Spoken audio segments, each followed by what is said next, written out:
بدعة وكل بدعة ضلالة وكل ضلالة في النار. قال الله تعالى في القرآن المجيد: أعوذ بالله من الشيطان الرجيم. بسم الله الرحمن الرحيم.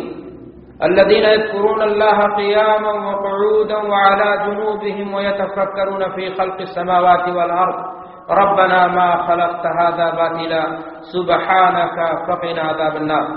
وقال النبي صلی اللہ علیہ وسلم: لا عدوى ولا تیرا ولا حامة ولا سفر. وزاد مسلم: ولا نوع ولا غولا. حضرات علماء کرام، بزرگان محترم، کارکنان اسلامک دعوی سینٹر خطیب، دیگر سامعین، آج کی اس حسین اور پررونق مجلس کے لیے موضوع دیا گیا ہے ماہ سفر اور موجودہ مسلمان. یہ موضوع بہت ہی اہمیت کا حامل ہے کیونکہ ایک مسلمان کے عقیدے سے متعلق ہے. ایک مسلمان کی زندگی میں سب سے قیمتی متاع اس کا اپنا عقیدہ ہوتا ہے. اگر عقیدہ صحیح نہیں، کوئی بھی عبادت، کوئی بھی عمل قابل قبول نہیں ہوگا. عقیدے کی درستگی کے بعد ہی کوئی چیز اللہ کی بارگاہ میں قبول ہوگی، اس سے پہلے قبول نہیں ہوگی. آج کے اس محاضرے کے لیے اس موضوع کا انتخاب کیا جانا اور اس پر حاضری کے لیے آپ کی سماعت کے لیے آپ کی حاضری بلا شبہ یہ آپ کی دینی غیرت کا ثبوت ہے. سینٹر سے لگاؤ شیخ محترم پرویز عالم اور مسیح الدین صاحبات اور دیگر جو یہاں مشائخ ہیں، ان سے محبت کی دلیل ہے. رب العالمین سے دعا ہے کہ پروردگار عالم ہماری اس مجلس کو قبول فرمائے، ہمارے لیے اس چیز کو اجر میں زیادتی کا سبب بنائے، ہماری نیتوں میں اخلاص پیدا کرے. ہم جب تک یہ ایمان اور اسلام پر جیے، جب ہمارا خاتمہ ہو تو ایمان اور اسلام پر. دینی بھائیوں، دوستوں اور ساتھیوں، دنیا میں سنوات مختلف طریقے سے رائج ہیں. مثلا عیسوی سن، بکرمی سن، ہجری سن، رومی سن، ایرانی سن، سنوات دنیا کے اندر مختلف پائے جاتے ہیں. لیکن جب سے یہ دنیا آباد ہے، آپ اگر غور کریں گے تو سن کیلنڈر کوئی ہو، مہینہ ہر کسی کے یہاں کتنا ہوتا ہے؟ 12 ہوتا ہے. ہر کسی نے اپنی اپنی زبان کے اعتبار سے اپنے یہاں مہینوں کا نام رکھا.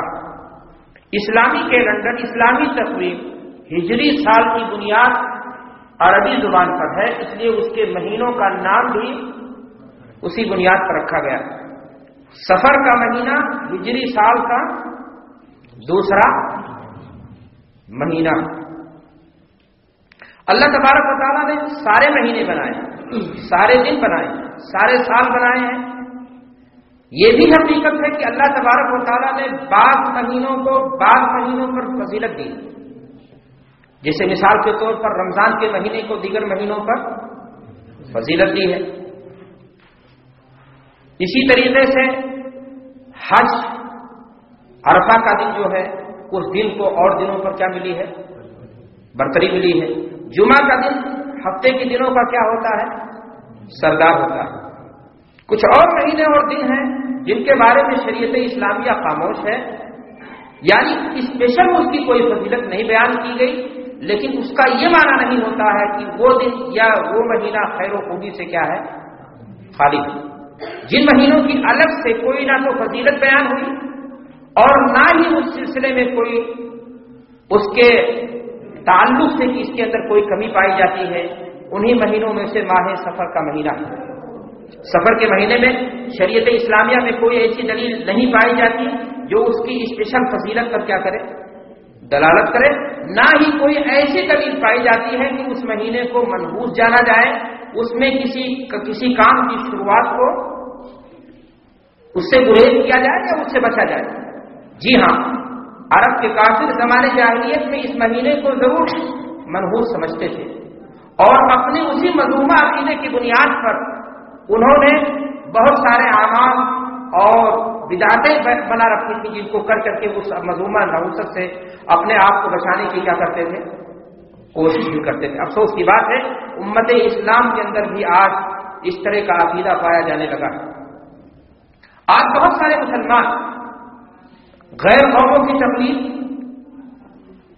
غیر قوموں کی نفسانی، جہالت، دین سے دوری، اندھی تقلید کی بنیاد پر سفر کے مہینے کے بارے میں نحوست کا اعتقاد اور عقیدہ رکھتے ہیں۔ ان کی یہ سوچ ہے کہ اس مہینہ کے اندر اللہ معلوم یہ امریکی سروے رپورٹ ہے یا رافضیت اور شیعت کے غلیظ میلے کی سڑان ہے، یہ کہاں سے ان کا یہ اعتقاد ہے کہ پورے سال میں اللہ تبارک و تعالی 10,80,000 بلائیں کیا کرتا ہے، بھیجتا ہے، اور 9,20,000 بلائیں صرف اور صرف سفر کے مہینے میں کیا کرتا ہے، بھیجتا ہے۔ اور نہ معلوم کیا کیا عقیدے ہیں جو مسلمانوں نے کیا کر لیے ہیں، گڑھ لیے ہیں، اور ان سے بچنے کے لیے مختلف تدبیریں اپنائی جاتی ہیں۔ کتنی حیرانگی کی بات ہے کہ ایک ایسا مہینہ جس کی کوئی فضیلت نہ ثابت ہو، یہ امت اسلام اس کو فضیلت کا حامل مان کر کے اس میں بدعات و خرافات، میلاد اور نامعلوم کیا کیا مجلسیں منعقد کرتی ہے۔ اور وہ مہینے جن کے بارے میں کوئی چیز ثابت نہیں ہے، ان کی تنقید کے بارے میں ان مہینوں کو مربوط مان کر کے اس میں کسی کام کی شروعات، شادی بیاہ اور دیگر چیزوں سے کیا نام اشتراک کیا جاتا ہے۔ حیرت ہمیں اس بات پر نہیں کہ اس طریقے کے عقائد کیوں پھیلائے جا رہے ہیں۔ بلا شبہ دنیا پرست علماء ہیں جو اپنی دکانوں کو چمکانے کے لیے اس طرح کی حرکتیں جھوٹی روایات کا سہارا لے کر کیا کرتے ہیں۔ ہمیں حیرت اس امت اسلام سے جس کا ایمان اور عقیدہ اللہ کی ذات پر ہوتا ہے، جو اس بات کا ایمان اور عقیدہ رکھتی ہے کہ اللہ تبارک و تعالیٰ ہی نفع اور نقصان کا کیا ہے، مالک ہے، وہ حکومت اس طرح کے عقائد و خرافات میں کس طرح سے ملوث ہو جاتی ہے اور کس طرح سے ان عقائد و خرافات کا شکار ہو جاتی ہے۔ شاعر نے کہا ہے کہ حقیقت خرافات میں کھو گئی، دنیا روایات میں کھو گئی۔ میرے بھائیوں اور دوستوں، قرآن مجید میں اللہ تبارک و تعالیٰ ارشاد فرماتا ہے وَلَوْ أَنَّ أَهْلَ الْقُرَىٰ آمَنُوا وَاتَّقَوْا لَفَتَحْنَا عَلَيْهِمْ بَرَكَاتٍ مِّنَ السَّمَاءِ وَالْأَرْضِ۔ اگر اہل زمین اس بستی والے ایمان صحیح طور سے لاتے اور اللہ کا خوف ان کے یہاں ہوتا، اللہ کے عذاب سے بچنے کی وہ تدبیریں اپناتے، گناہ کے کام سے وہ دوری اپناتے، لَفَتَحْنَا عَلَيْهِمْ بَرَكَاتٍ مِّنَ السَّمَاءِ وَالْأَرْضِ، تو آسمان اور زمین کے خیرات اللہ تبارک و تعالیٰ ان کے لیے کیا کرتا، نصیب فرما دیتا۔ اور فرمایا آیت کریمہ میں اللہ تعالیٰ نے اللہ کے خوف اور تقویٰ کو، خوف الہی، خشیت الہی کو باران رحمت کے نزول، خیرات رب کے نزول، رحمت الہی کے نزول کا کیا بنایا ہے، ذریعہ بتایا۔ اور معصیت اور نافرمانی کیا ہو جاتی ہے، اللہ کے غضب کا مستحق انسان کو بنا دیتی ہے، اور انسان جو ہے کیا نام ہے، اللہ کے غضب کا مستحق ہو جاتا ہے۔ اللہ کے رسول جناب محمد رسول اللہ صلی اللہ علیہ وسلم نے بھی جاہلیت کے اس طرح کے تمام عقائد کی آپ صلی اللہ علیہ وسلم نے تردید فرمائی، اور آپ صلی اللہ علیہ وسلم نے حدیث کے اندر ارشاد فرمایا لا عدوى ولا تیرا ولا حامۃ ولا سفر۔ غور فرمائے اللہ کے رسول صلی اللہ علیہ وسلم نے اس حدیث کے اندر صرف سفر کے عقیدے، سفر کے مہینے میں پائی جانے والی وجہ سے بتا رہا۔ اللہ کے رسول صلی اللہ علیہ وسلم نے ایک حدیث کے اندر ارشاد فرمایا پر من المجنون فرارک من الاسد، کہ جزامی سے ایسے بھاگو جیسے تم شیر سے بھاگتے ہو۔ وہاں مفہوم یہ نہیں کہ جزامی کے ساتھ بیٹھنے کی بنیاد پر تم دوستوں آپ حدیث میں غور کریں، اللہ کے رسول صلی اللہ علیہ وسلم نے یہ بھی فرمایا ہے کہ اگر کوئی آدمی تعاون زدہ شہر میں ہو تو وہاں سے نکل کر کے دوسری جگہ بھی نہ جائے، کیوں؟ تاکہ اللہ کی ذات پر کامل اعتماد اور توکل کی جو بات ہے وہ ثابت ہو جائے۔ دوسری بات یہ ہے کہ اللہ کے رسول صلی اللہ علیہ وسلم نے عقیدے پر کہیں زر نہ آ جائے۔ اللہ کے رسول صلی اللہ علیہ وسلم نے کہا کہ وہ آدمی وہیں رہے، اس لیے کہ ہو سکتا ہے اگر وہ انسان دوسری جگہ گیا اور وہاں وہ بیماری پھیلی، جبکہ اللہ کی جانب سے وہ کیا چیز تھی، متعین تھی، وہ نہ بھی جاتا تو وہاں بیماری پھیلتی۔ تو لوگوں کے دماغ میں خاصے خیال میں کہیں ایسی نہ بات پیدا ہو جائے کہ اگر یہ انسان یہاں نہیں آتا تو یہ بیماری یہاں نہیں آتی. اللہ کے رسول صلی اللہ علیہ وسلم نے اس ناطے اس چیز سے بھی منع فرما دیا کہ آدمی وہاں نہ جائے. میرے بھائیوں اور دوستوں، اسلام کی تعلیم یہ ہے کہ موت کا وقت معین ہے، نہ اس سے آگے نہ اس سے پیچھے، اور یہ اختیار کس کا ہے؟ اللہ تبارک و تعالیٰ کا ہے.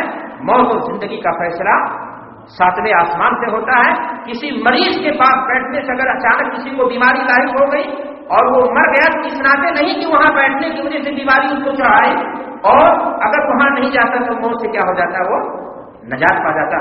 حضرت عبداللہ ابن مسعود رضی اللہ تعالیٰ عنہ مشہور صحابی ہیں، وہ روایت کرتے ہیں، مرفوع حدیث ہے، لا يعدي شيء قالها ثلاثا فقال اعرابي يا رسول الله ان النقبة من الجرب قد تكون بمشفر البعير او بذنبه في الابل العظيمة فتجرب كلها. فقال رسول اللہ صلی اللہ علیہ وسلم فمن اجرب الاول. عبداللہ ابن مسعود رضی اللہ تعالیٰ عنہ فرماتے ہیں کہ اللہ کے رسول نے فرمایا کہ کوئی بیماری کسی کو بذات خود مؤثر کرے، بیماری کے اندر یہ صلاحیت نہیں ہے. ایک صحابی نے کہا کہ اللہ کے رسول ہرن کی طرح ہمارے اونٹ ہوتے ہیں، لیکن بسا اوقات خارش لگ جاتی ہے اونٹ کے پوچھ میں، بوڑھے اونٹ کے پوچھ میں، تو نتیجہ کیا ہوتا ہے؟ وہ سارے کے سارے اونٹ کو کیا کر دیتا ہے؟ خارش زدہ کر دیتا ہے. دیکھا یہ عقیدہ اسلام کا جو تھا اس پر زد پڑ رہی تھی. انہوں نے صحابی نے کیا کہا کہ وہ اونٹ جو ہے بوڑھا سارے اونٹوں کو کیا کر دیتا ہے؟ خارش زدہ کر دیتا ہے. اللہ کے رسول صلی اللہ علیہ وسلم نے فرمایا کہ اگر وہ بوڑھا اونٹ تمہارے ہرن جیسے اونٹوں کو خارش زدہ کر دیتا ہے، نقصان پہنچا دیتا ہے، تو سوال یہاں پیدا ہوتا ہے فمن اجرب الاول کہ پہلے تو خارش زدہ کس نے کیا؟ گویا بیماری اللہ کے حکم سے آئی اور اسباب جب پیدا ہو گئے تو دوسرے اونٹ بھی بیمار ہو گئے، لیکن دیکھنے میں آتا ہے کہ مرغیاں بیمار ہو گئی اور مر رہی، اور اس میں جو سب سے پہلے بیمار ہوئی تھی وہ بچ جاتی ہے. اس کو موت کیوں نہیں آئی؟ یہ اللہ کی مرضی تھی اور اللہ کا حکم تھا، اس ناطے اس کو بیماری. تو موت اور زندگی میرے بھائیوں اللہ کے ہاتھ میں. ایسا عقیدہ رکھنا کہ ہم کسی بیمار کے پاس جائیں گے تو ہم بھی بیمار ہو جائیں گے، یہ سراسر اسلام کے خلاف عقیدہ ہے. اللہ کے رسول جناب محمد رسول اللہ صلی اللہ علیہ وسلم نے تو فضیلت بیان فرمائی ہے عیادت کی کہ انسان کو انسان کی عیادت کرنی چاہیے، اور جتنا دیر کوئی انسان کسی مریض کی عیادت کرتا ہے تو یہ خود فتل جنت کی کیاریوں میں سے کیاری میں ہوتا ہے. اللہ کے رسول صلی اللہ علیہ وسلم یہ بھی فرما رہے ہیں کہ اگر کسی نے کسی مریض کی عیادت کی تو ہم کو وہاں پائے گا، اس لیے کہ اللہ کا بندہ ہے وہ، اور اللہ کے بندے کی عادت جب کرے گا تو اللہ تبارک و تعالیٰ کو اس سے کیا حاصل ہوگی؟ خوشی ہوگی. تو میرے بھائیوں اور دوستوں، یہ عقیدہ جاہلیت کا عقیدہ ہے. ایک مسلمان اس طرح کا کوئی عقیدہ رکھے کہ کوئی بیماری کسی کو خود سے کنورٹ ہو جاتی ہے یا چڑھ آتی ہے، بیمار کے پاس بیٹھنے سے بیماری لاحق ہو جاتی ہے، ایسے عقیدے کا اسلام نے کیا کیا ہے؟ کنڈم کیا ہے. اللہ کے رسول صلی اللہ علیہ وسلم نے اس حدیث کے اندر دوسری بات یہ فرمائی، دوسرے عقیدے کی ترتیب ان الفاظ میں فرمائی، ولا تیرہ، بدشگونی اور بدکاری کی بھی کوئی شرعی حیثیت نہیں. تیرا یہ تیر سے لغوی اعتبار سے اگر دیکھا جائے تو اس کے معنی ہوتے ہیں پرندوں کو اڑانے کے. زمانے جاہلیت میں عرب کی یہ جاہل اپنا گھر سے نکلنے سے پہلے، کسی کام کو شروع کرنے سے پہلے، کسی شادی کو متعین کرنے سے پہلے پرندوں کو اڑایا کرتے تھے آڑے پیچھے. اگر وہ داہنے گیا تو شبھ مانا، بائیں گیا تو کہا اللہ اللہ، یا جو اس زمانے میں تھا اللہ کا تصور جیسے ان کے یہاں رہا ہو، اپنے سفر کو کیا کرتے تھے؟ وہ روک دیتے تھے، اور اس دن کو سفر کے لیے منحوس قرار دیتے تھے اور سفر پر نہیں جاتے تھے.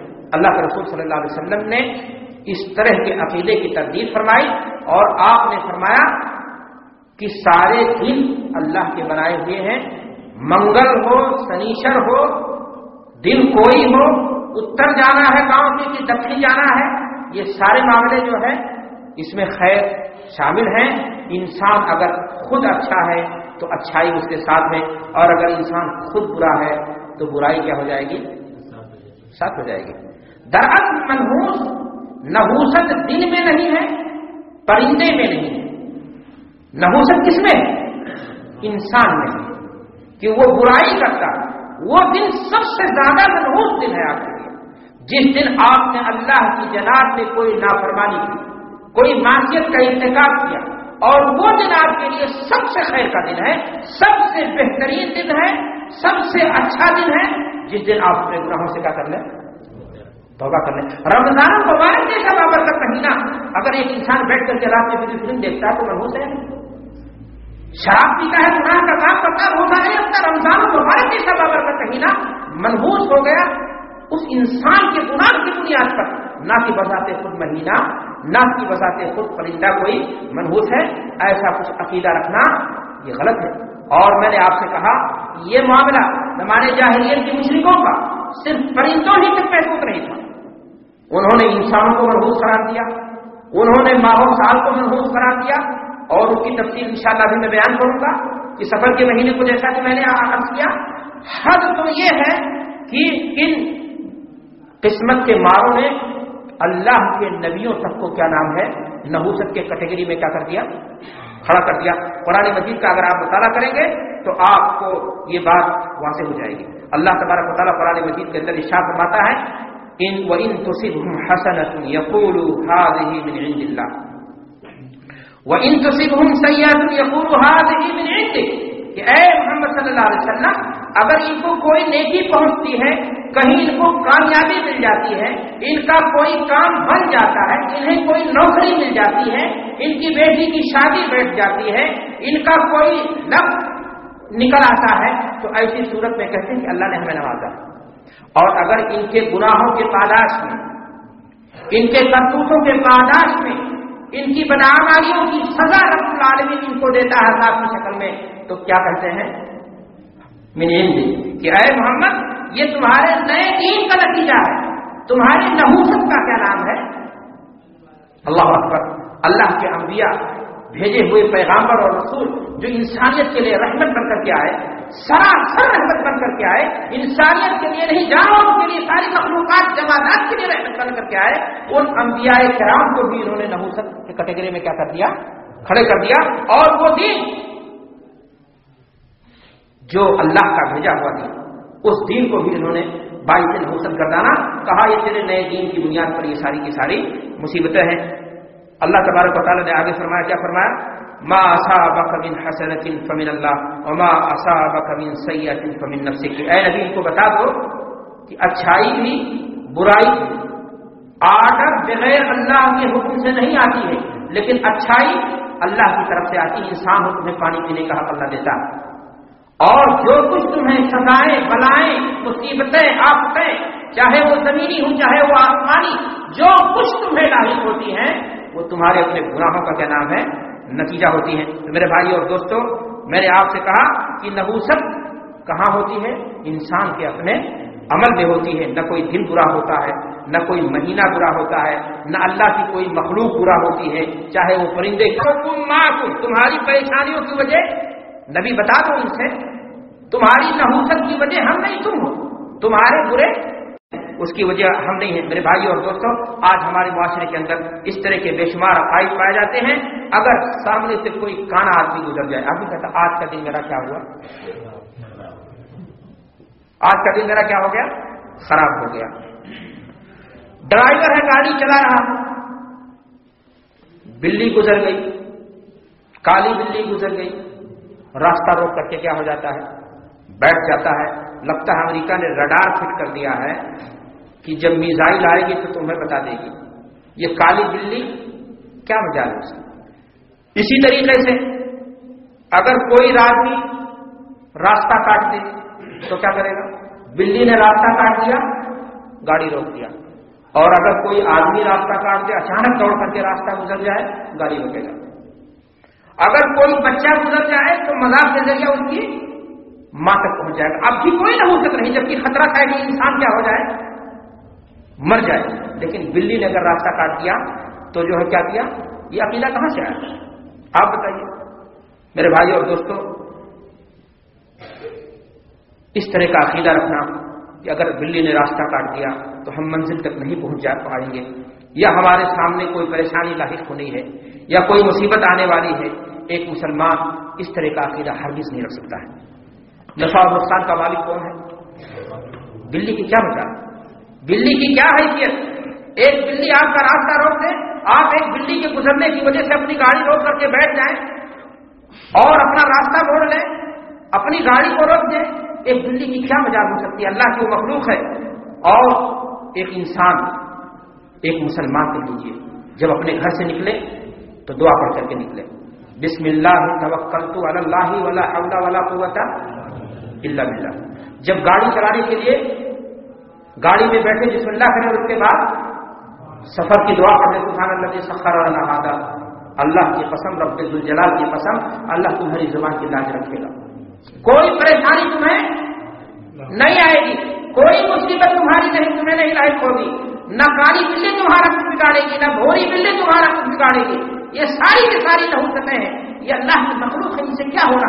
اور اگر انسان نما گدھوں کی طرح گھر سے نکلے، انسان نما گدھوں کی طرح گاڑی چلائی، نہ تو بسم اللہ پڑھا، نہ کوئی اور چیز، میوزک لگا دی، گانا سنتے گئے، شراب بھی چڑھا لی، حادثات ہوں گے، پریشانیاں آئیں گی، مصیبتیں تمہارا مقدر بنیں گی، تم حادثات کے شکار ہوگے، اور نہ معلوم کن نحوستوں کے تم کیا ہو جاؤ گے، شکار ہو جاؤ گے۔ میرے بھائیوں اور دوستوں، یہ بھی دیکھنے میں آتا ہے ہمارے مسلم معاشرے کے اندر کہ کوئی آدمی کوئی کام شروع کرنے جا رہا ہے، اگر اچانک کسی کو چھینک آ جائے تو اس کو کیا مانتے ہیں؟ منحوس مانتے ہیں۔ یہ عقیدہ خالص ہندوانہ عقیدہ ہے۔ افسوس کہ مسلمان بھی اس طرح کا عقیدہ، یعنی بتائیے کہ چھینک یہ رحمت ہے یا نحوست ہے؟ چھینک آنے کے بعد ایک مسلمان کو کیا حکم دیا گیا؟ الحمدللہ، یہ تو شکر ہے اللہ کا کہ جسم کے اندر جو کثافت پیدا ہوئی تھی، اللہ تبارک و تعالیٰ نے بلا کسی دوا اور بلا کسی پریشانی کے ایک چھینک کے ذریعہ سارا کا سارا کیا کر دیا؟ آسان بنا دیا۔ اللہ کا شکر ادا کر رہا ہے، الحمدللہ، اللہ تعالیٰ احسان ہے کہ آپ کو دوا کی ضرورت نہیں پیش آئی اور چیزوں کی ضرورت نہیں پیش آئی۔ غور کیا آپ نے؟ آج کی دنیا کا میڈیکل یہ بتا رہا ہے، یہ بتا رہی ہے کہ ایک انسان کو جب چھینک آتی ہے تو سیکنڈ کے لیے دل کام کرنا بند کر دیتا ہے۔ اگر یہی سیکنڈ بڑھ جائے تو اٹیک کی شکل پیدا ہو جائے گی اور انسان پر بحکم رب موت طاری ہو سکتی ہے۔ لیکن اللہ تبارک و تعالیٰ کے حکم سے جو دل کام کرنا بند کر دیا تھا وہ دل چل پڑا۔ آدمی کہتا ہے الحمدللہ۔ تو یہ تو نحوست کی بات نہیں ہے، یہ تو شکر کی بات ہے۔ بندے کو شکر کرنا چاہیے کہ اللہ تبارک و تعالیٰ یہ کیفیت پیدا ہوئی تھی۔ اب اگر کسی کام کی شروعات میں اگر ایک انسان کو چھینک آ جائے تو اس سے نحوست مراد لینا اور اس طرح کا عقیدہ رکھنا، میرے بھائیوں اور دوستوں، محض ہندوانہ عقیدہ ہے۔ ایک مسلمان کا ایسا عقیدہ قطعا نہیں ہو سکتا۔ مسلمانوں، اپنے عقیدے کی حفاظت کرو۔ عقیدے کی حفاظت بہت ضروری ہے۔ ساری نفع اور سارے نقصان کا مالک کون ہے؟ اللہ تبارک و تعالیٰ ہے۔ یہ چھینک اور یہ کالا آدمی، یہ کانا آدمی اور یہ کیا نام ہے فلاں جانور، یہ ساری چیزوں سے تمہارا کوئی چیز ہونے والا نہیں ہے۔ میرے بھائیوں اور دوستوں، ایک واقعہ میں آپ کو سناؤں۔ کوئی مولوی صاحب تھے، معذرت کے ساتھ میں کہنا چاہتا ہوں، تو کوئی ذمہ دار ہندو تھا، اس نے کہا مولانا صاحب جب آپ لوگوں کو چھینک آتی ہے تو الحمدللہ کہتے ہیں اور ہوا خارج ہوتی ہے تب کیا کہتے ہیں؟ مذاق کی بات ہے، میں نے کہا معذرت کے ساتھ، تو کہا آپ نام کہتے ہیں۔ میرے بھائی، چھینک کو منحوس اسی قوم نے بنایا اور ہم ہندوؤں کے ساتھ رہتے رہتے بہت ساری چیزوں میں انہی کی نقالی کے کیا ہو گئے ہیں، عادی ہو گئے ہیں۔ ایک مسلمان کا قطعاً ایسا عقیدہ نہیں ہوتا۔ حضرت اکرمہ فرماتے ہیں کہ كنا جلوسا عند ابن عباس رضی اللہ تعالی عنہ فمر طائر يسير فقال رجل من القوم خير خير فقال له ابن عباس لا خیر ولا شر۔ اکرمہ کہتے ہیں کہ ہم حضرت عباس رضی اللہ تعالی عنہ کے پاس بیٹھے تھے، اتنے میں ایک پرندہ گزرا اور کوئی آدمی وہاں پر موجود تھا جس نے کہا بھائی خیر کا پیغام لا، یہ تو نحوست کی بات ہے، کیا سناتا ہوا جا رہا ہے۔ تو وہ ناراض ہو گئے حضرت عباس رضی اللہ تعالیٰ عنہ، حضرت ابن عباس رضی اللہ تعالیٰ عنہ، اور انہوں نے کہا کہ لا خیر ولا شر، کہ پرندے کے بولنے سے خیر اور شر، بھلائی اور برائی کا مالک کون ہے؟ دنیا کی پوری طاقت اگر اکٹھا ہو جائے، آپ کو اگر نقصان پہنچانا چاہے، اللہ نہیں چاہتا ہے بڑی بڑی طاقتیں ناکام ہو کر کے دھول چاٹ کر کے چلی جائیں گی. اور اگر اللہ تبارک و تعالیٰ آپ کو کسی پریشانی سے دوچار کرنا چاہتا ہے، دنیا کی ساری طاقتیں مل جائیں تو اس پریشانی کو ٹال. ایک پرندہ کے اڑنے نہ اڑنے سے اور ایک پرندے کی آواز لگانے سے اس طرح کا عقیدہ رکھنا میرے بھائی اور دوستو سراسر غلط عقیدہ ہے، سراسر ہندوانہ اور مشرکانہ جاہلیت کا عقیدہ ہے. ایک مسلمان کا عقیدہ قطعاً ایسا نہیں ہو سکتا.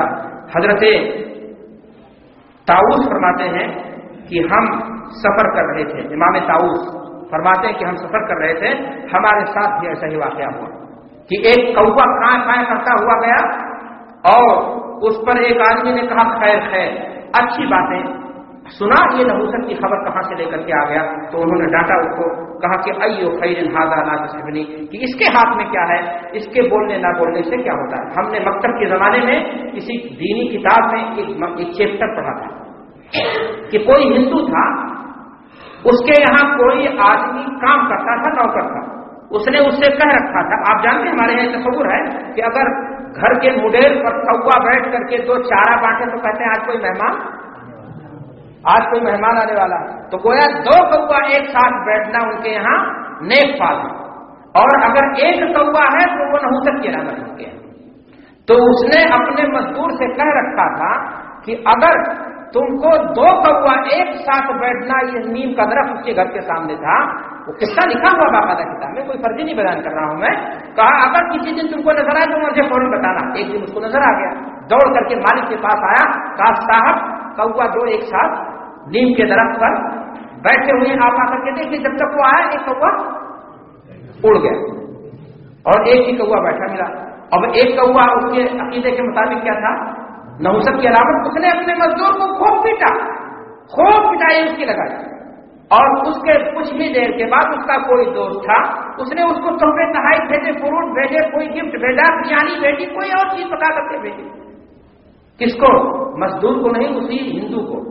تو اس مزدور نے کہا صاحب، مالک صاحب، آپ نے کہا تھا کہ دو کوا دیکھنا یہ خیر کی علامت ہے، اور اب وہی عورت جب صالحہ نہیں ہوگی، بد ہوگی یا گستاخ ہوگی تو پھر کیا بن جائے گی؟ گویا عمل بن رہا ہے، بتاتے خود عورت نحوست کا سبب نہیں بن رہی.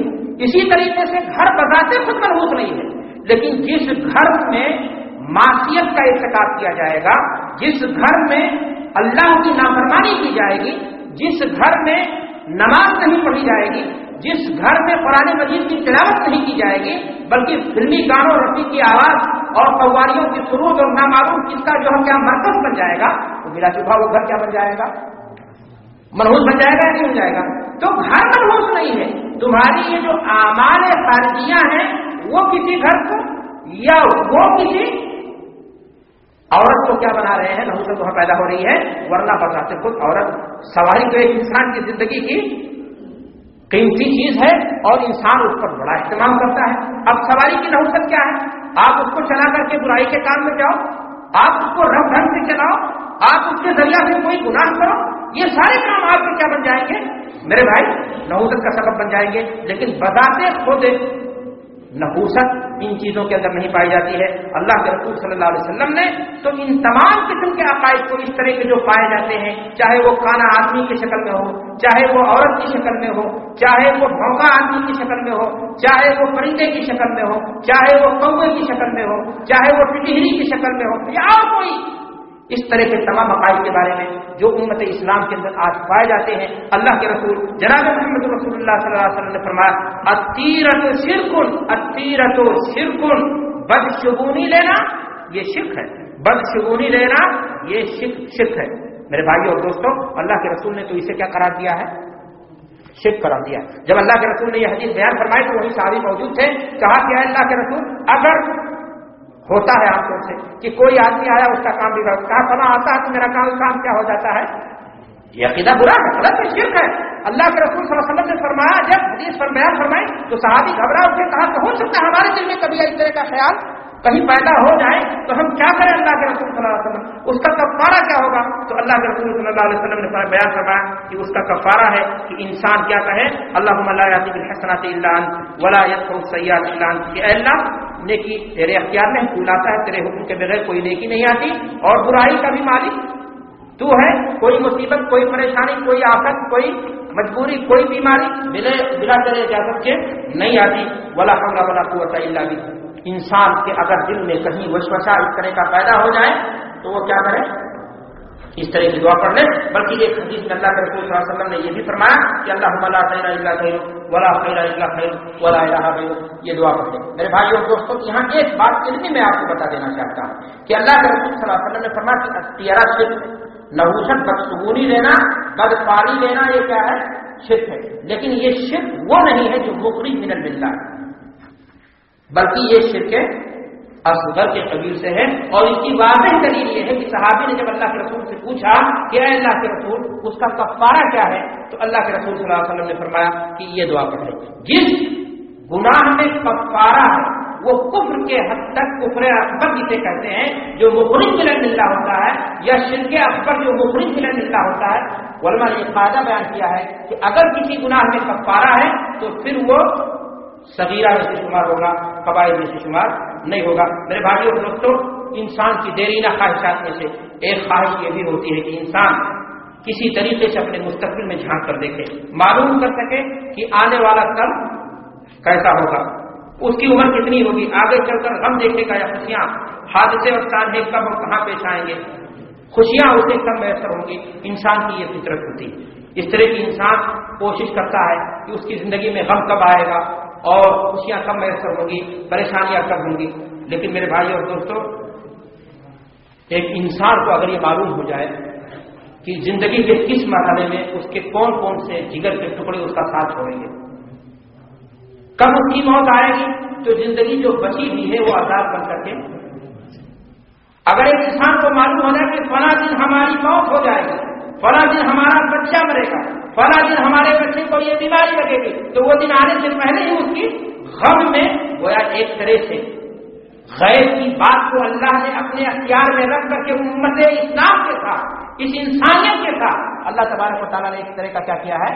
احسان کیا ہے کہ غیب کی باتوں سے مطلع نہیں فرمایا۔ لیکن افسوس کی بات ہے میرے بھائی اور دوستوں، آج ہر گلی کوچے پر ایسے لوگ ملتے ہیں جو بیٹھ کر کے یہ دعویٰ کرتے ہیں کہ ہم بتا دیں گے کہ تمہاری قسمت میں پتے کھول کر کے، تمہاری تقدیر میں تمہاری موت اور زندگی کیا کیا مسائل ہیں جو دعویٰ کرتے رہتے ہیں۔ اگر ان کے پاس کوئی چیز نہیں ہے تو خود اپنے تقدیر کا پتہ نہیں کر پاتے ہیں اور لوگوں کو دھوکہ دے کر کے جو ہے اپنی جیب کو بھرنے کی کوشش کرتے ہیں۔ اللہ کے رسول صلی اللہ علیہ وسلم نے اس عقیدے کی بھی سختی کے ساتھ تردید فرمائی۔ آپ نے فرمایا لیس منا من تطیر او تطیر له او تکہن او تکہن له او سحر او سحر له ومن اتى كاهنا فصدقه بما يقول فقد كفر بما انزل على محمد۔ اگر ایک انسان کسی نجومی کے پاس اور اس طرح سے کسی انسان کے پاس جاتا ہے جو ہاتھ کو دیکھ کر کے، رگوں کو دیکھ کر کے، نسوں کو دیکھ کر کے، لوگ کہتے ہیں کہ ہاتھ کی لکیریں بولتی ہیں، اور یہ ٹیلی ویژن مسلمانوں کا بولنے والا مسلمان کہتا ہے قسمت کی کا پتہ دیتی ہے اور ان تمام چیزوں کے ذریعہ بتاتا ہے کون پرائم منسٹر بنے گا، کون کیا بنے گا، اور جو بولتا ہے جس کے بارے میں بنے گا وہ ہاتھ رہتا ہے۔ انسان دنیا میں خود اپنی نگاہوں سے دیکھتا ہے ان کا سچا جھوٹ، لیکن افسوس کی بات ہے، عقیدے کی کمزوری ہے کہ انسان اس طرح کے لوگوں کے پیچھے گھومتا ہے، جبکہ اللہ کے رسول صلی اللہ علیہ وسلم نے فرمایا ہے کہ اگر محض چلا گیا تو 40 روز تک اس کی نماز قبول نہیں ہوگی، اور اگر جانے کے بعد اس کو ہاتھ دکھانے کے بعد اس کی بات پر یقین کر لیا فقط کفر بما انزل علی محمد، ایسا انسان اسلام سے خارج ہو جائے گا۔ میرے بھائیو اور دوستو، گناہ بڑا بھیانک ہے اور انسان کو ان تمام چیزوں سے بچنا چاہیے۔ آپ کو میں بتاؤں، بدفعلی بدشگونی کے مقابلے میں ہے نیک فعلی، فعل حسن یا فعل نیک، اور یہ جائز و درست ہے، اور بعض روایتوں میں اس کی صراحت ابن ماجہ کی روایت ہے، مشہور صحابی ہیں حضرت ابو ہریرہ رضی اللہ تعالی عنہ، وہ بیان کرتے ہیں کان النبی صلی اللہ علیہ وسلم یعجبہ الفعل الحسن ویکرہ الطیر، وفی روایہ یحب الفعل الحسن، کہ اللہ کے رسول صلی اللہ علیہ وسلم نیک فعل لیتے تھے، اور اس کے متعدد شواہد ہیں۔ میں اپنی بات کو لمبا نہ کرتے ہوئے مختصر میں آپ سے کرنا چاہتا ہوں کہ اللہ کے رسول صلی اللہ علیہ وسلم جب کسی کا نام رابح، نفع مند، اور اسی طرح سے فائز، کامیاب ہونے والا، ناجح کامیاب ہونے والا سنتے تو اس کے نام سے جو ہے پالے حسن لیتے تھے۔ اور اسی طریقے سے آپ کو معلوم ہے کہ صلح حدیبیہ کے موقع پر جب حضرت سہیل ابن عمر کو دیکھا اللہ کے رسول صلی اللہ علیہ وسلم نے، تو اللہ کے رسول صلی اللہ علیہ وسلم نے برجستہ کہا تھا سہل اللہ علیکم، کہ اللہ نے تمہارے معاملے کو اب کیا کر دیا، آسان کر دیا۔ تو فال حسن کسی کا نام اس طرح سے ہو یہ تو جائز ہے، درست ہے۔ خود اللہ کے رسول صلی اللہ علیہ وسلم کی عملی زندگی دیکھیں، آپ صلی اللہ علیہ وسلم داہنے کام کو پسند کرتے تھے خیر میں، مثلا مسجد میں داخل ہونا ہوا اس لیے کہ اصحاب الیمین کون ہوں گے، اصحاب الجنہ ہوں گے، اور بائیں ہاتھ کو جوتا استعمال کرنے کے لیے، پہننے کے لیے یا دیگر کاموں کے لیے استعمال کرتے تھے۔ تو میرے بھائیوں اور دوستوں، میں نے آپ سے کہا کہ فال حسن تو درست ہے، لیکن بدشگونی کے بارے میں نے کیٹیگری بتائی کہ اگر اس اعتبار سے تو چھڑکے اثر، اور اگر اس حد تک پہنچ گیا تو پھر ایسی صورت میں انسان کو ملنا ہو جائے گا۔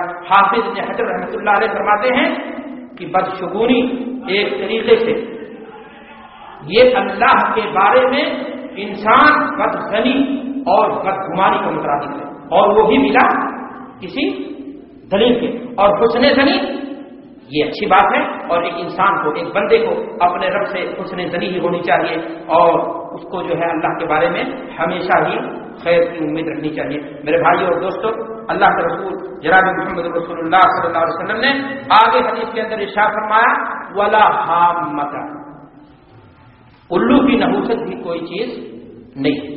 زمانے جاہلیت میں عرب کے یہ مشرک عقیدہ رکھتے تھے فلاں سے بدلا دو، ورنہ وہ اٹھنے کی شکل میں جو ہے گھومتی رہتی تھی۔ ان کا یہ بھی عقیدہ تھا کہ اگر الو کسی کے مڈیر گھر کی چھت پر آ کر کے بیٹھ جائے تو نحوست لیتے تھے کہ کسی کے مرنے کی یہ خبر لے کر کے آیا۔ اس طرح کا عقیدہ آج ہمارے معاشرے کے اندر بھی پایا جاتا ہے۔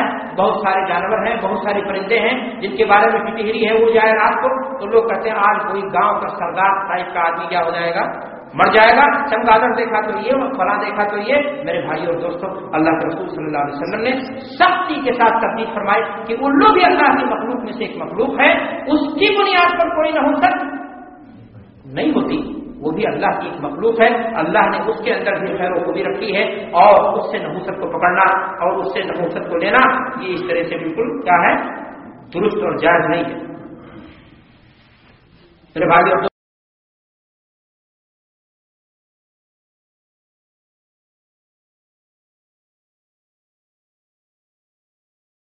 مہینوں کی گنتی کتنی بنائی ہے، 12، اور انہی 12 مہینوں میں سے اسلامی کیلنڈر کے مطابق دوسرا مہینہ سفر کا مہینہ عربوں نے اپنی زبان کے اعتبار سے اس کا نام رکھا تھا سفر،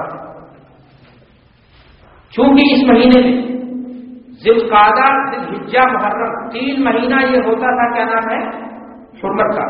عرب جاہلیت سے ان کے حرمت کا پاس و لحاظ رکھتے تھے، لڑائی بھڑائی اس میں قتل و غارت گری نہیں کرتے تھے۔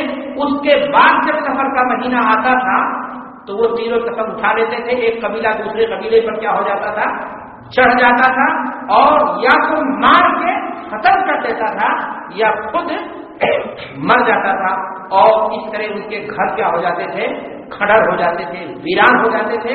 اور اسی ناطے انہوں نے اس مہینے کا نام رکھا سفر، اور ماخوذ ہے سفر الدیار، یعنی گھروں کی بربادی کا مہینہ۔ یہ مہینہ برا نہیں تھا، وہ لوگ خود برے تھے، لڑائی خود کرتے تھے، لوٹتے خود تھے، لوٹے جاتے تھے، قتل خود کرتے تھے، قتل کیے جاتے تھے، اور اپنی اس نحوست اور بربادی کو الزام عائد کرتے تھے مہینے پر۔ تو میرے بھائی اور دوستوں، اللہ کے رسول صلی اللہ علیہ وسلم نے سختی سے اس عقیدے کی تردید فرمائی کہ ماہ سفر سے بربادی کو جوڑ کر کے کیوں دیکھتے ہو، برباد تم خود ہو، تم لڑ کر کے نحوست کو بلاتے ہو اور بربادی کو تم کیا کرتے ہو، بلاتے ہو، ورنہ یہ مہینہ کی خیر و خوبی کا کیا ہے، حامل ہے۔ بعض لوگ کہتے ہیں کہ اس مہینے کا نام سفر اس لیے رکھا کہ کوئی کیڑا ہے جو اونٹ کے پیٹ میں ہو جاتا تھا، اور اس کے بعد جو ہے وہ اونٹ کیا ہو جاتا تھا، مر جاتا تھا۔ اور اسی طریقے سے اور بہت سارے جو ہے اخبار اس بارے میں علماء کے کہ وہ لوگ اس مہینے کے اندر جب کسی دوسرے قافلے کو پاتے تھے تو اس کو لوٹ لیتے تھے، لوٹ کر کے اس کا سامان کیا کرتے تھے، چھین لیتے تھے، وہ خالی ہو جاتا تھا گویا سامان سے۔ اس ناطے اس مہینے کا نام انہوں نے کیا کر دیا، سفر۔ سفر کے معنی کیا ہوتا ہے، خالی ہونا. تو گویا اس مہینے کی وجہ تسمیہ کے بارے میں ہے، لیکن کچھ بھی ہو معاملہ. ایک قول یہ بھی بیان کیا جاتا ہے کہ وہ کبھی کبھار سفر کے مہینے کو بدل کر کے محرم کے مہینے میں کر لیتے تھے، اور محرم کے مہینے کو کیا کر لیتے تھے؟ سفر کر لیتے تھے. اور قرآن مجید نے ان کے اس عمل کو نسی سے تعبیر کیا اور کفر سے تعبیر کیا، کیونکہ اللہ کے قانون اور اللہ کی قدرت میں وہ کیا کرتے تھے؟ تبدیلی کرتے. انما النسیء زیادۃ فی الکفر یضل به الذین کفروا. تو میرے بھائیوں دوستوں، اس طرح کا جو بھی عقیدہ مشرکین مکہ کا ماہ سفر کے تعلق سے تھا، اللہ کے رسول جناب محمد رسول اللہ صلی اللہ علیہ وسلم نے اس کی تبدیل فرمائی. اور آپ نے فرمایا کہ آسمان اور زمین کا پیدا کرنے والا کون ہے؟ اللہ. دن اور رات کا خالق اللہ. سورج چاند کس نے؟ اللہ نے بنائے ہیں. اور بتاتے خود نہ تو کوئی مہینہ منحوس، نہ کوئی دن منحوس، اور نہ ہی کوئی گھڑی منحوس. منحوس اگر کوئی چیز ہے تو انسان ہے. انسان شراب پیتا ہے، نحوست کو کیا کرتا ہے؟ دعوت دیتا ہے. چوری کرتا ہے، نحوست کو کیا کرتا ہے؟ دعوت دیتا ہے. دھوکہ دے کر کے کمائی کرتا ہے، نحوست کو کیا کرتا ہے؟ دعوت دیتا ہے. سفر کے مہینے سے جوڑ کر کے ان چیزوں کو دیکھنے کا کوئی مطلب نہیں. اگر نحوست کسی چیز میں ہوتی تو اللہ کے رسول صلی اللہ علیہ وسلم نے فرمایا کہ زبان میں ہوتی. اور زبان کی نحوست کیا ہے؟ کہ زبان اللہ کی صفت سے کیا ہو جائے؟ خالی ہو جائے. قرآن کی تلاوت سے کیا ہو جائے؟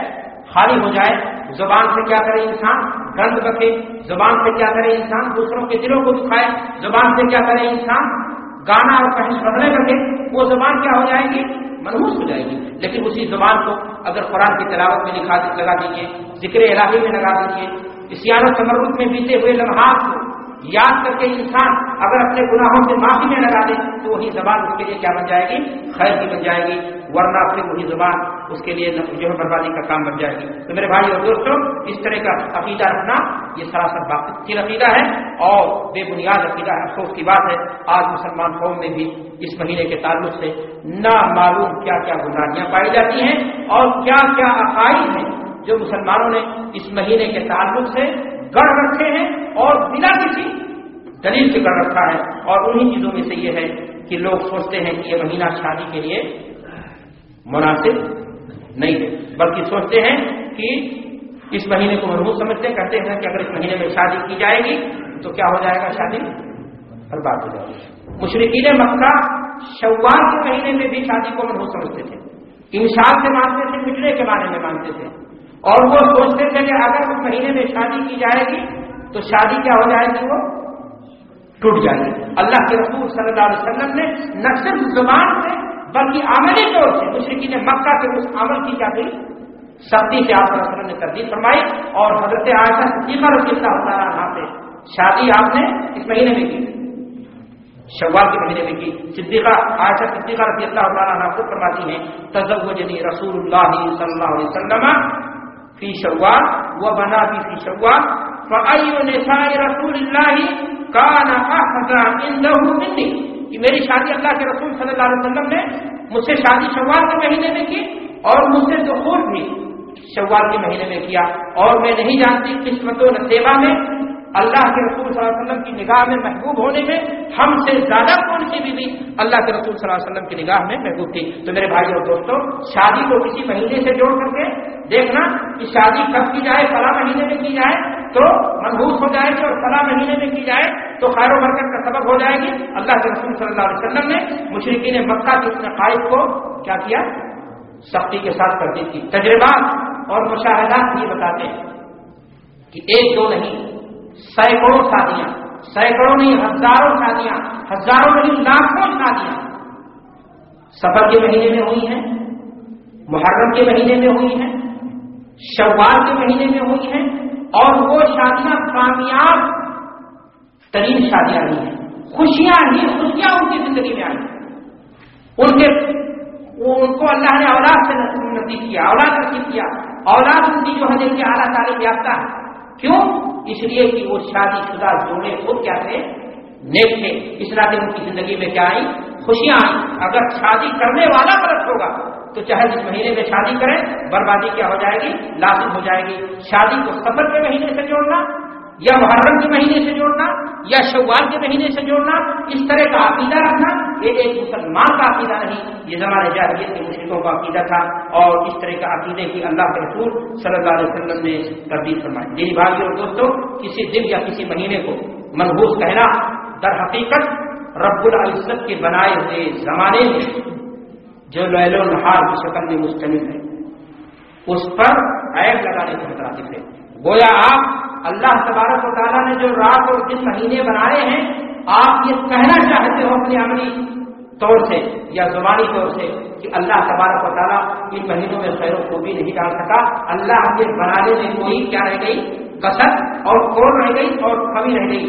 اللہ کے رسول جناب محمد رسول اللہ صلی اللہ علیہ وسلم حدیث کے اندر ارشاد فرماتے ہیں، حدیث قدسی ہے، یقول اللہ عز وجل یوزینی ابن آدم یسب الدہر وانا الدہر بیدی الامر وقلب اللیل والنہار، کہ اللہ تبارک و تعالیٰ فرماتا، میں نے کہا حدیث قدسی کیا ہوگا، اللہ مولانا سے پوچھیں گے، یوزینی ابن آدم، کہ آدم کی اولاد مجھے تکلیف دیتی ہے۔ کیسے تکلیف دیتی ہے؟ زمانے کو گالی دیتا ہے، اور زمانے کو پیدا کرنے والا کون ہوں؟ ہمارے ہاتھ میں اللہ فرماتا ہے میں زمانے کو الٹ پھیر کرتا ہوں، رات اور دن کی تبدیلی میرے اختیار میں ہے، کسی رات کو برا کرنا، کسی دن کو برا کرنا، کسی مہینے کو برا کرنا، کسی وقت کو برا کرنا اور اس سے نحوست لینا، یہ اللہ پر عیب لگانے کے کیا ہے میرے بھائیوں، مترادف ہے۔ اور ایک انسان اگر ایسا کرتا ہے تو مسلمان نہیں بلکہ کچھ اور قسم کے لوگوں کے عقائد جیسے اس کے یہاں عقیدہ پایا جاتا ہے۔ میرے بھائیوں اور دوستوں، ایک انسان کو جب کسی کام کی شروعات کرنی ہو تو اسے کیا کرنا چاہیے؟ استخارہ کرنا چاہیے، اور اس کے بعد کام کیا کر دیں؟ شروع کر دیں۔ انشاءاللہ اس کام میں رب کے حکم سے کیا ہوگی؟ برکت ہوگی۔ جو کام اللہ کے نام سے جڑے گا اس کام میں برکت ہوگی یا نہیں؟ اور جو کام اللہ کے نام سے خالی ہو جائے گا اس کام میں کیا ہوگی؟ نحوست ہوگی۔ کس مہینے میں کام شروع کیا گیا ہے اس سے بحث نہیں، کام کو کیسے شروع کیا گیا، اللہ کے نام سے شروع کیا گیا ہے یا نہیں، چاہے وہ سفر کے مہینے میں کیا جائے، انشاءاللہ اس کام میں اللہ تبارک و تعالیٰ کیا کرے گا؟ برکت دے گا، اور خیر کا وہ کیا بنے گا؟ سبب بنے گا۔ آپ جانتے ہیں یہود و نصارہ کے یہاں، اہل مغرب کے یہاں گنتیاں پائی جاتی ہیں، اور انہیں سے متاثر ہو کر ہمارے مسلمانوں میں بھی 786 اور کیا کیا چلتا ہے۔ یہ عادات کا شمار یہ یہود و نصارہ کی دیر ہے، مسلمان قوم میں یہ چیزیں نہیں پائی جاتی۔ قرآن کے نزول کے وقت بھی انہوں نے کہا یا انقاذ کی گنتیاں لگائی تھی اور کہا کہ یہ نبی شروع کیا گیا ہے، اس سے بحث نہیں ہے، کام کو کیسے شروع کیا گیا، اللہ کے نام سے شروع کیا گیا ہے یا نہیں، چاہے وہ سفر کے مہینے میں کیا جائے، انشاءاللہ اس کام میں اللہ تبارک و تعالیٰ کیا کرے گا؟ برکت دے گا، اور خیر کا وہ کیا بنے گا؟ سبب بنے گا۔ آپ جانتے ہیں یہود و نصارہ کے یہاں، اہل مغرب کے یہاں گنتیاں پائی جاتی ہیں، اور انہیں سے متاثر ہو کر ہمارے مسلمانوں میں بھی 786 اور کیا کیا چلتا ہے۔ یہ عادات کا شمار یہ یہود و نصارہ کی دیر ہے، مسلمان قوم میں یہ چیزیں نہیں پائی جاتی۔ قرآن کے نزول کے وقت بھی انہوں نے کہا یا انقاذ کی گنتیاں لگائی تھی اور کہا کہ یہ نبی اتنے دن تک زندہ رہے گا، اور کیا ہوگا اور کیا ہوگا اور کیا نہیں کیا نہیں، مولانا اس کی تفصیل آپ کو بتائیں گے انشاءاللہ دوسرے دروس میں۔ یہاں میں آپ سے عرض کرنا چاہتا ہوں کہ 13 کا عدد ان کے یہاں منحوس مانا جاتا ہے۔ کس کے یہاں؟ یہود و نصارہ کے یہاں، اہل مغرب کے یہاں۔ افسوس کی بات ہے اس امت اسلام کے یہاں بھی عقیدہ پایا جانے لگا۔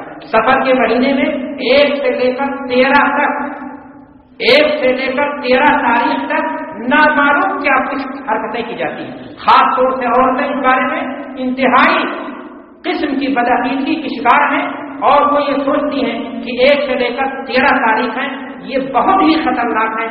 بعض لوگ تو ان کو 13 تیری اور تیزی اور کیا نام ہے کس سے نام دیتے ہیں، اور اپنے مذمومہ اعتقاد کو، نحوست کو دور کرنے کے لیے چنے کی گھونیاں تک ابالتی ہیں، اس کو صدقہ و خیرات کرتی ہیں، اس دن گوشت نہیں کھاتے ہیں، اور کن کن چیزوں سے اجتناب کیا جاتا ہے۔ اور تصور اور عقیدہ یہ ہے کہ اگر ہم نے ایسا کر لیا تو سفر کی 13 تاریخ کی سختی یا اس کی نحوست ہم سے کیا ہو جائے گی؟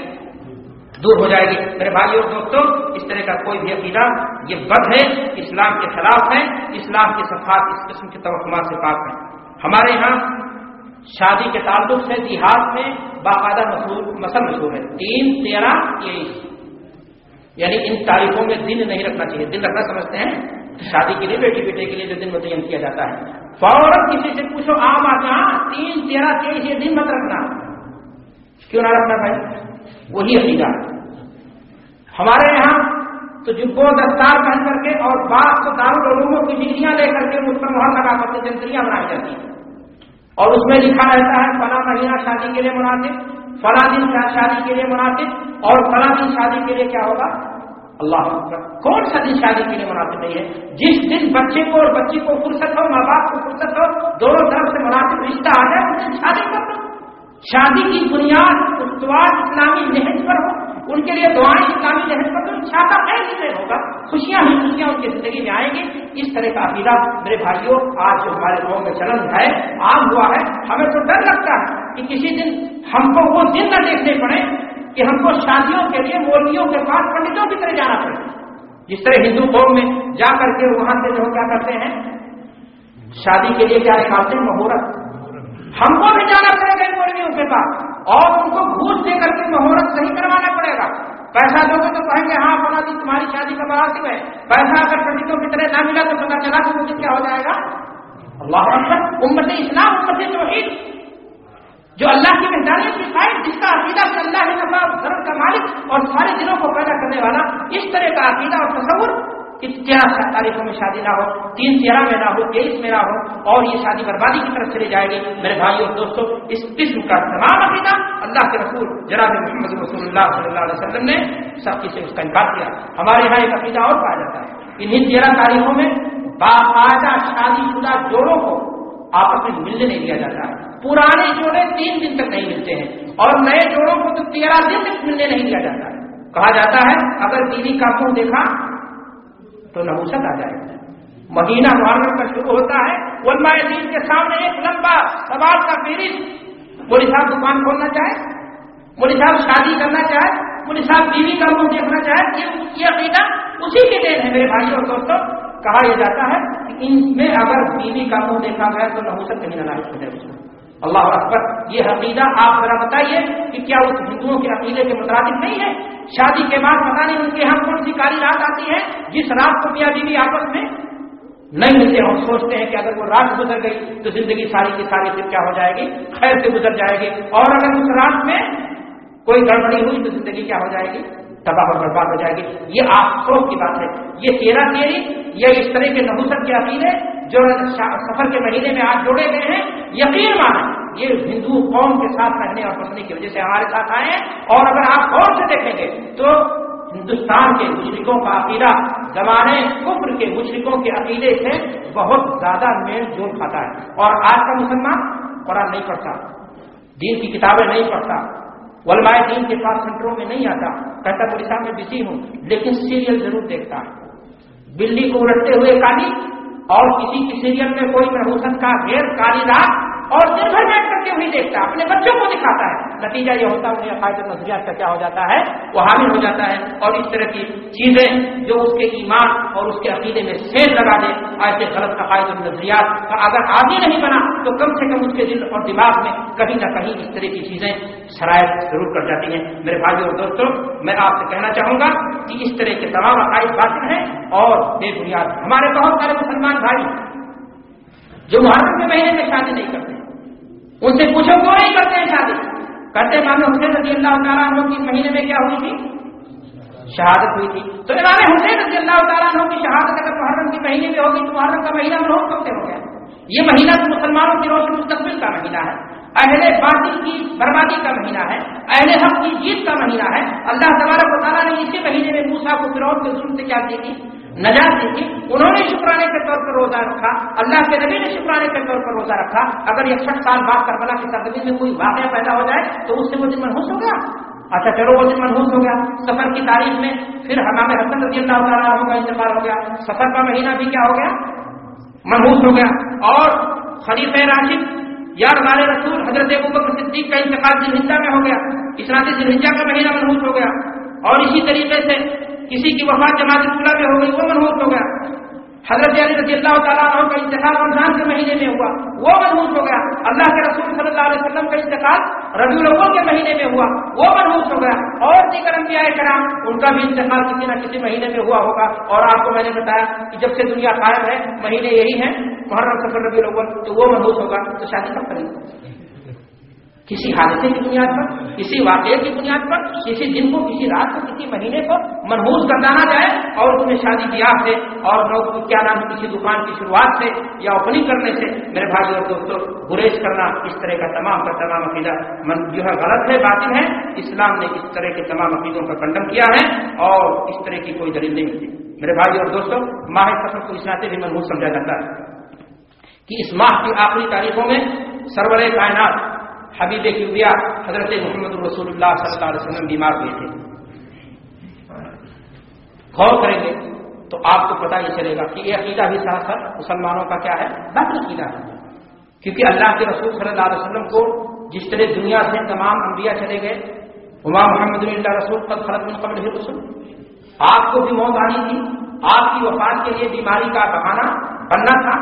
آپ سفر کے مہینے میں بیمار ہوئے، اگر سفر کے مہینے میں نہ بیمار ہوتے تو کسی اور مہینے میں، کسی نہ کسی اور مہینے میں قضا اور قدر تو آنی ہی تھی.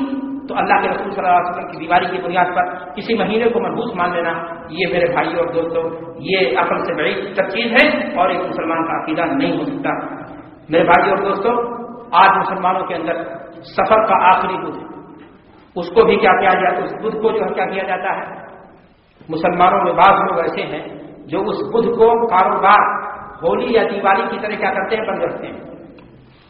پارکوں کی طرف جاتے ہیں، سج دھج کر کے جاتے ہیں، بیوی بچوں کو لے کر جاتے ہیں، کھانا اور پکوان لے کر کے جاتے ہیں. سبزہ جہاں ہریالی ہو وہاں قدم رکھنا اپنے لیے فعال حسن سمجھتے ہیں. دلیل کیا ہے ان کا؟ دعویٰ کیا ہے ان کا؟ کہ اللہ کے رسول صلی اللہ علیہ وسلم آخری بدھ کو آپ کی بیماری میں اضافہ ہوا تھا اور مدینہ الرسول سے باہر آپ تشریف لے گئے تھے، تھوڑا سا آپ کی طبیعت تاکہ بحال ہو جائے. میرے بھائیوں اور دوستوں تاریخی اعتبار سے اگر آپ دیکھیں گے تو آپ کو یہ بات سراسر غلط اور جھوٹ نظر آئے گی. اللہ کے رسول صلی اللہ علیہ وسلم کی بیماری دراصل آخری بدھ کو شروع ہوئی تھی. آپ کی بیماری میں افاقہ نہیں ہوا تھا، بلکہ آپ کی بیماری اس دن سے کیا ہوئی تھی؟ شروع ہوئی تھی. حافظ ابن کثیر رحمۃ اللہ علیہ فرماتے ہیں بدأ برسول اللہ صلی اللہ علیہ وسلم مرضه الذي مات منه يوم الاربعاء ليلتين بقي من سفر، کہ اللہ کے رسول صلی اللہ علیہ وسلم کی جو بیماری کی شروعات ہوئی وہ کہاں سے شروعات ہوئی؟ سفر کی 2 راتیں باقی رہ گئی تھی اور دن کیا تھا؟ بدھ کا تھا. تو میرے بھائیوں اور دوستوں واقعہ اس کے خلاف جا رہا ہے. اور اگر مان بھی لیا جائے کہ اللہ کے رسول صلی اللہ علیہ وسلم کو افاقہ ہوا تھا تو ایک فطری بات ہے کہ اللہ کے رسول کسی دن بیمار ہوئے تو کیا اس دن امت اسلام پیٹ پکڑ کر کے بیمار ہو جائے گی؟ اللہ کے رسول صلی اللہ علیہ وسلم کو اگر کسی دن میلے میں پریشانی آئے گی تو اس دن سارے لوگ جلاب دے دیں گے. اللہ کے رسول صلی اللہ علیہ وسلم کو کسی دن کسی چیز کا علاج ہوا تھا تو اس دن سارے لوگ جا کر کے آنکھ بنوائیں گے. یہ تو ایک انسانی بشری تقاضے کے مطابق اللہ کے رسول صلی اللہ علیہ وسلم کے ساتھ اللہ تبارک و تعالیٰ کی قضا اور قدر کی اس کی بنیاد پر کسی مہینے کو مربوط سمجھنا اور کسی مہینے کو برا سمجھنا میرے بھائیوں اور دوستوں یہ سراسر ناانصافی ہے. اللہ تبارک و تعالیٰ فرماتا ہے ما اصاب من مصیبت الا باذن اللہ، کہ اللہ کے حکم سے جو مصیبت آتی ہے اللہ کے نبی جناب محمد رسول اللہ صلی اللہ علیہ وسلم کو بھی موت آنی تھی اور آئی اور آپ کی زندگی کا خاتمہ کر کے چلی گئی. ماہ سفر کی بدعتوں میں سے ایک بدعت ہمارے پاس وقت تو ہے جیسا کہ وقت کاغذ آ چکا ہے، میں مختصر بیان کرنا چاہتا ہوں. ایک بدعت اور بھی پائی جاتی ہے اور وہ بدعت میرے بھائیوں سفر کے مہینے کے آخری بدھ میں چاشت کے وقت 4 رکعت نماز. کہا یہ جاتا ہے مخصوص انداز سے اگر نماز کوئی پڑھ لے تو سفر کی ساری نحوست اس سے کیا ہو جائے گی؟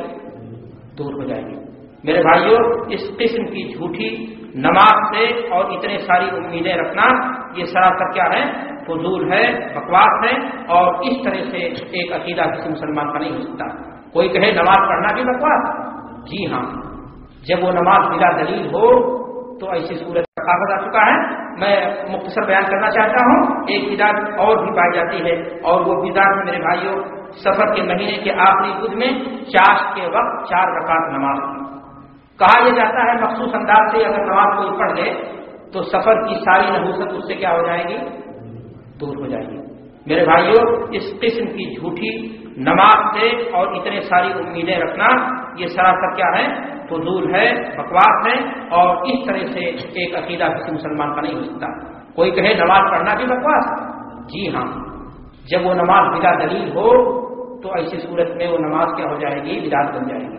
یہ نماز ان نمازوں میں سے نہیں ہے جس کا ثبوت اللہ کے رسول صلی اللہ علیہ وسلم سے ہے۔ اگر ایک انسان کہے قرآن کی تلاوت بڑی اچھی چیز ہے لیکن سجدے کی حالت میں قرآن پڑھے تو وہ عبادت ہے؟ قرآن کی تلاوت کیا ہو گئی ہے؟ اس کے لیے وہ بارے جان، اس لیے کہ اللہ کے رسول صلی اللہ علیہ وسلم نے حالت سجدہ قرآن پڑھنے سے کیا کیا ہے؟ منع کیا ہے۔ اللہ کے رسول جناب محمد رسول اللہ صلی اللہ علیہ وسلم نے اذان کے کلمات سکھائے، لا الہ الا اللہ۔ کوئی سوچے کہ کلمہ مکمل نہیں ہوا ایک دن میں کہوں گا محمد رسول اللہ، کوئی پیچھے سے آئے گا تو ہاتھ لگائے گا کہ یہ ذاتی کہا دیکھی، کہے گا کہ کوئی میں شرک کر رہا ہوں، محمد رسول اللہ کہنا ظلم ہے؟ جی ہاں ظلم ہے، اس لیے کہ دین میں ایسا ثابت ہے نہیں ہے۔ اس جھوٹی نماز کا کوئی فائدہ نہیں، اور اس طرح سے عقیدہ رکھنا یہ بالکل بد ہے اور ایسا نہیں ہے۔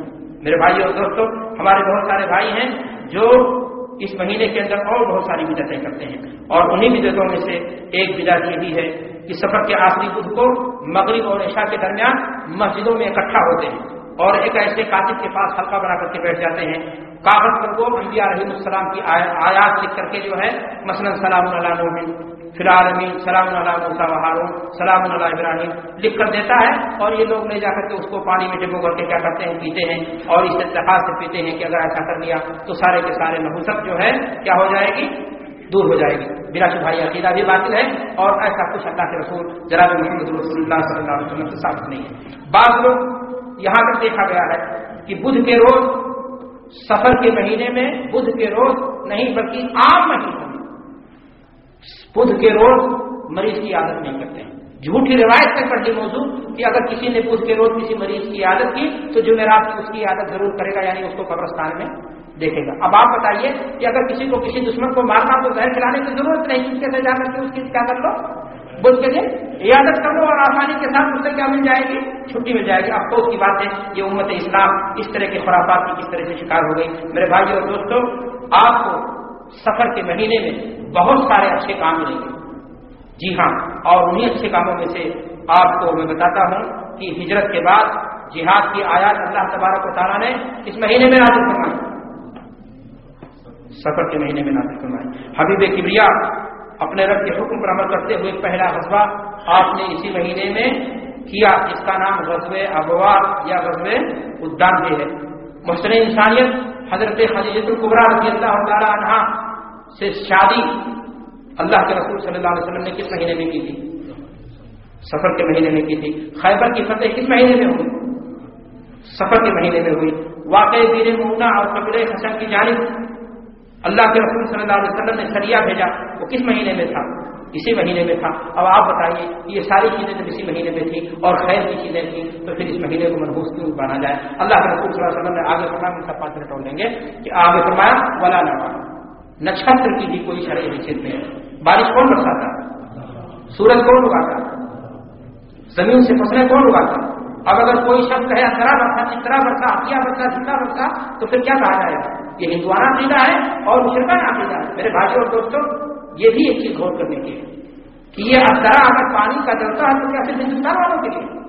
تجربات اور مشاہدات یہ بتاتے ہیں کہ سعودی عرب کے اندر بارش کب ہوتی ہے؟ جو نچھتر کے اعتبار سے ہندوستان میں اندرا کہا